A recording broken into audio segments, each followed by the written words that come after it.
नमस्कार दोस्तों, स्वागत है आपका मेरे YouTube चैनल में। और आज मैं एक नया टॉपिक लेके आया हूँ, उसका नाम है वर्क, जो कि general financial rules 2017 chapter number 5 से लिया गया।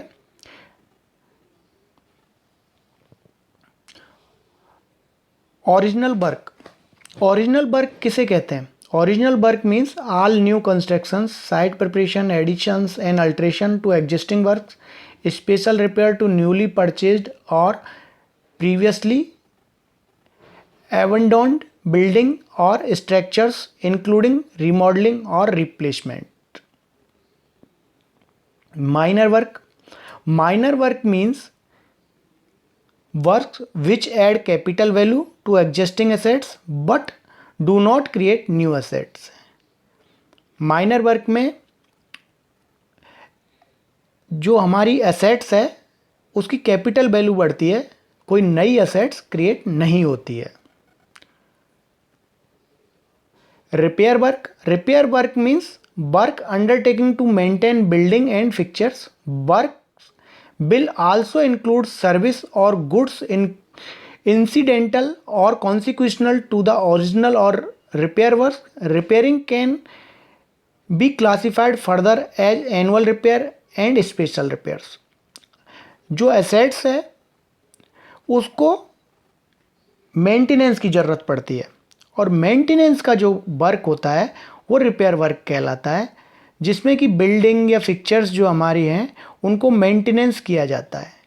और ये जो वर्क होता है रिपेयर वर्क, ये फर्दर दो भागों में बांट दिया जाता है, एनुअल रिपेयर और स्पेशल रिपेयर। स्पेशल रिपेयर क्या होती है? कोई भी आकस्मिक जो हमें किसी भी एसेट्स को रिपेयर करने की जो आवश्यकता पड़ जाती है, वो रिपेयर वर्क जो कहलाता है वो स्पेशल रिपेयर में आता है। पब्लिक वर्क किसे कहते हैं? Public work means civil electrical works including public buildings, public services, transport infrastructures, etc. Both original and repair works and any other projects including infrastructure which is for the use of general public. General public के द्वारा उपयोग में लाए जाने वाला कोई भी जो वर्क है वो पब्लिक वर्क कहलाता है। मेजर वर्क, माइनर वर्क, ये दो वर्ड हैं। इन दोनों शब्दों का जो प्रयोग है वो बजट के टाइम पे हमको सुनने को मिलता है कि मेजर वर्क में कितना पैसा अलॉट हुआ है, माइनर वर्क में कितना पैसा अलॉट हुआ है। तो पर्टिकुलर जो मेजर वर्क के बारे में जो जिक्र है वो CPWD ए कोड में है, जहाँ पर इसका मेजर एस्टीमेट शब्द का इस्तेमाल किया हुआ है। और इसकी जो सीलिंग है वो 2005 से ही निर्धारित है। जो भी वर्क 50 लाख से ज़्यादा का है वो मेजर वर्क कहलाता है, और 50 लाख से कम का जो वर्क है वो माइनर वर्क कहलाता है। इनको दूसरे शब्दों में जब वर्क के लिए एस्टीमेट बनाते हैं, अगर 50 लाख से ज़्यादा का वो एस्टीमेट है तो वो मेजर एस्टीमेट कहलाता है, और अगर 50 लाख से कम का एस्टीमेट है तो वो माइनर एस्टीमेट कहलाता है। वर्क की एडमिनिस्ट्रेटिव कंट्रोल में क्या क्या जिम्मेदारियां होती हैं, उसकी रेस्पॉन्सिबिलिटी किस किस की होती है, इसके बारे में जान लेते हैं। सबसे पहले assumption of full responsibility for construction, maintenance and upkeeping. ये तीनों काम जो हैं वो एडमिनिस्ट्रेशन की जिम्मेवारी है। Proper utilisation of buildings and allied works, provision of funds for execution of the function. ये तीनों जो हैं ये एडमिनिस्ट्रेटिव कंट्रोल हैं, और ये तीनों एडमिनिस्ट्रेटिव अथॉरिटी की जिम्मेवारियां हैं। वर्क को सैंक्शन करने की पावर किसके पास है? The powers delegated to various subordinate authorities to accord administrative approval, sanction expenditure and reappropriate fund for works are regulated by the delegation of financial powers and other orders contained in the respective departmental organisation. देखिए हर ministry को भारत सरकार के द्वारा power दी हुई होती हैं, जिनका जिक्र डेलीगेशन ऑफ फाइनेंशियल पावर में दिया हुआ है। डेलीगेशन ऑफ फाइनेंशियल पावर के हिसाब से रेस्पेक्टिव मिनिस्ट्रीज की जो पावर हैं उनके तहत वो कंस्ट्रक्शन वर्क, जो वर्क का काम है वो करवा सकते हैं। और फर्दर जो वो एचओडी को कितनी पावर डेलीगेट करनी है वो भी उसके लिए सेपरेट ऑर्डर किए जाते हैं, और उसके अकॉर्डिंगली ही आगे का जो expenditure, administrative approval, expenditure sanction है वो उस हर एक स्तर पर जिसको जितनी पावर है उस लेवल से वो स्वीकृत किया जाता है। A ministry of department at its description में directly executed repair work estimated cost up to ₹30 lakh. देखिए रिपेयर वर्क, कोई भी मिनिस्ट्री या डिपार्टमेंट है वो रिपेयर वर्क कितने लाख का, 30 लाख तक का रिपेयर वर्क अपने लेवल पर करवा सकता है। After following due procedure indicate in rule 139, procedure for execution of works 159 E publishing and 160 ई प्रोक्वायरमेंट, ये GFR के रूल हैं। इन तीनों रूलों को फॉलो करते हुए कोई भी मिनिस्ट्री और डिपार्टमेंट जो है वो 30 लाख तक की कॉस्ट का रिपेयर वर्क अपने लेवल पर करवा सकते हैं।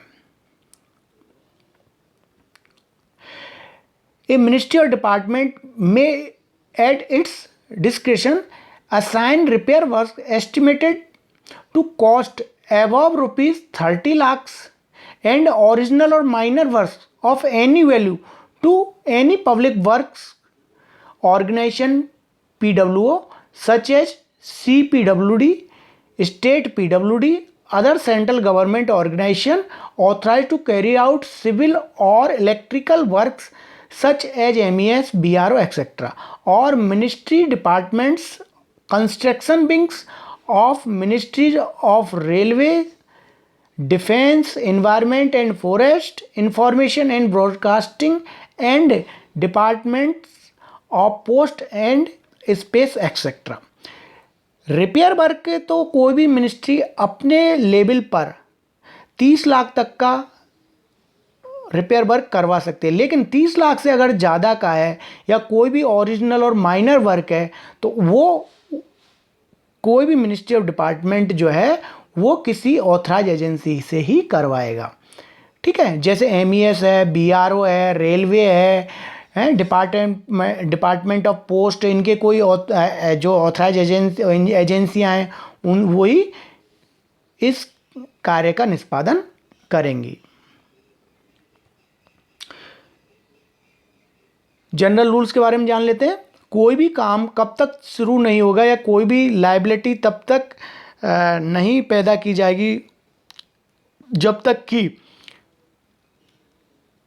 administrative approval has been obtained from the appropriate authority in each case, sanction to incurred expenditure has been obtained from the competent authority, a properly detailed design has been sanctioned while designing the projects etc. Principles of life cycle cost may also be considered.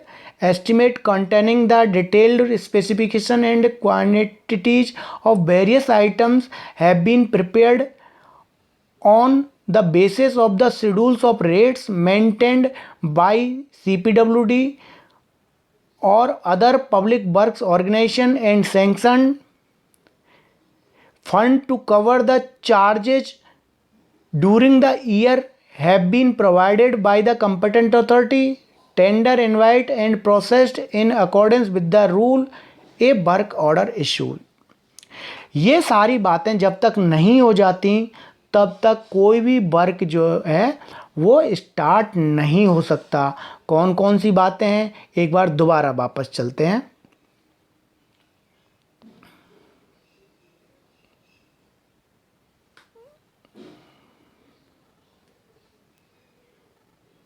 देखिए दोबारा एक बार पढ़ लेते हैं। सबसे पहले है administrative approval होना चाहिए, एक्सपेंडिचर सैंक्शन होने चाहिए, इसके बाद में डिटेल डिजाइन सैंक्शन होनी चाहिए, उसके बाद में उसका एस्टिमेट सैंक्शन होना चाहिए, क्या क्या स्पेसिफिकेशंस होंगी, किस तरह एस्टिमेट है वो एडमिनिस्ट्रेटिव अथॉरिटी के द्वारा अप्रूव्ड होना चाहिए, रेट्स अप्रूव्ड होनी चाहिए, उसका जो काम किया जा रहा है उसके लिए फंड अवेलेबल होना चाहिए, और टेंडर जो इनवाइट और उसके जो प्रोसेस है वो पूरा होना चाहिए, और जो भी काम होना है उसका वर्क ऑर्डर इशू होने के बाद ही वो जो वर्क है वो शुरुआत की जाएगी।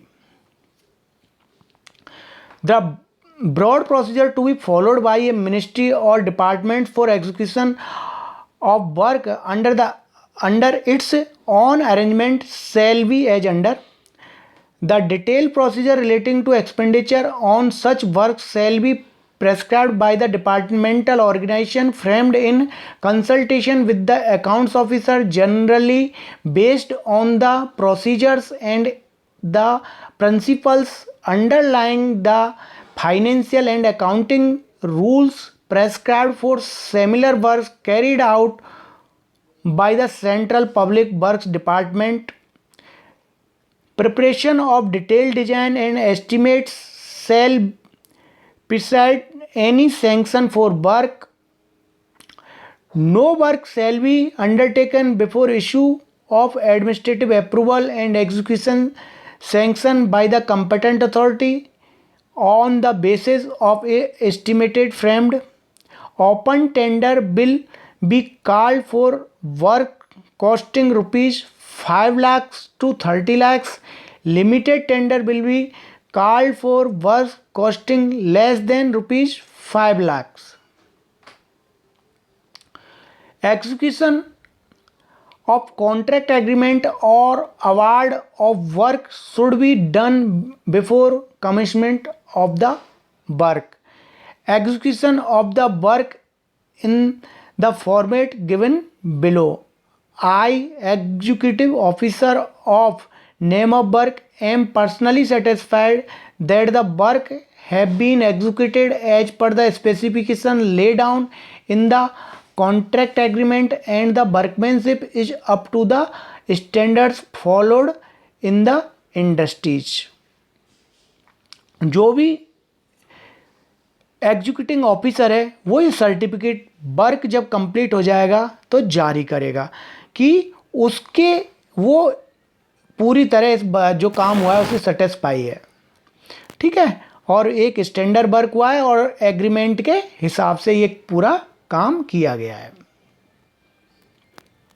अब बात आती है ओपन टेंडर, लिमिटेड टेंडर। देखिए दोनों में क्या अंतर है वो जान लेते हैं। Open tender, it is invitation of tenders by open advertisement through the Indian Trade Journal और through the principal newspapers in India और अब्रॉड। लिमिटेड टेंडर क्या होता है, लिमिटेड कॉन्ट्रैक्टर्स को ही बिडिंग डॉक्यूमेंट्स भेजे जाते हैं, ठीक है। This is direct invitation only to a selected numbers of contractors to quote rates for supply of articles. This method may be adopted when estimated value of the goods to be procured is up to rupees 25 lakhs. Copies of the bidding documents should be sent directly by speed post, registered post, courier, emails to firms which are warned on the list of registered supplier for the goods in question. जो हमें goods खरीदनी है उन goods के जो registered supplier हैं उन्हीं को ही ये टेंडर डॉक्यूमेंट्स भेजे जाते हैं, इसीलिए इनका नाम लिमिटेड टेंडर रखा गया है। तो यहाँ पर मेरी जो वर्क का ये टॉपिक है ये फिनिश होता है। आप सबसे रिक्वेस्ट है कि ये कैसा लगा आपको मुझे ज़रूर बताएं। अगर पसंद आया तो लाइक करें, सब्सक्राइब करें। Thank you.